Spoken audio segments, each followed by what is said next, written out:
इचलकरंजी शहरामध्ये वेताळपेठ परिसरामध्ये अमर कोरवी याची निर्घुण हत्या करण्यात आली। पोलिसांनी 24 तासात 2 आरोपींना ताब्यात घेतलं आहे।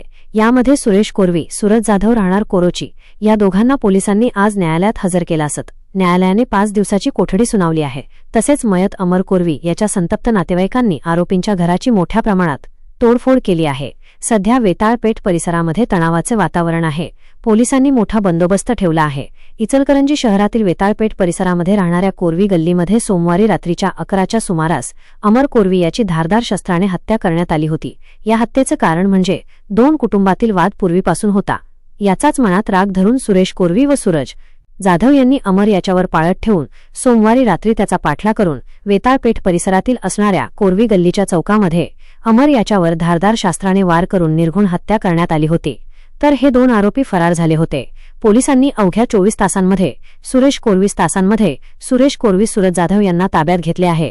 आज या दोघांना न्यायालयात हजर केलं असता न्यायालयाने 5 दिवसाची पोलीस कोठडी सुनावली आहे।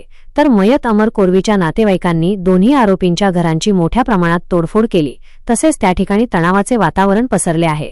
संतप्त नातेवाईकांनी घरामधील टीव्ही, फ्रीज व प्रापंचिक साहित्याची तोडफोड करून घराबाहेर आणून टाकले आहे। याची माहिती पोलिसांनी मिळताच घटनास्थळी गावभाग पोलिसांनी जाऊन नातेवाईकांना शांत राहण्याचे आवाहन केले आहे। त्यामुळे आरोपींच्या घराबाहेर सध्या पोलीस बंदोबस्त ठेवण्यात आला आहे। सध्या ही हत्या जुन्या वादातून झाल्याचे पोलीस तपासात निष्पन्न झाले आहे। अमर कोरवी याच्यावर कोयत्याने सुमारे 8 ते 10 वार केले आहे। यात त्याचा जागीच मृत्यू झाला। गावबग्ग पोलिसांनी घटनास्थळी येऊन कोरवी समाजाला शांत राहण्याचे आवाहन केले होते।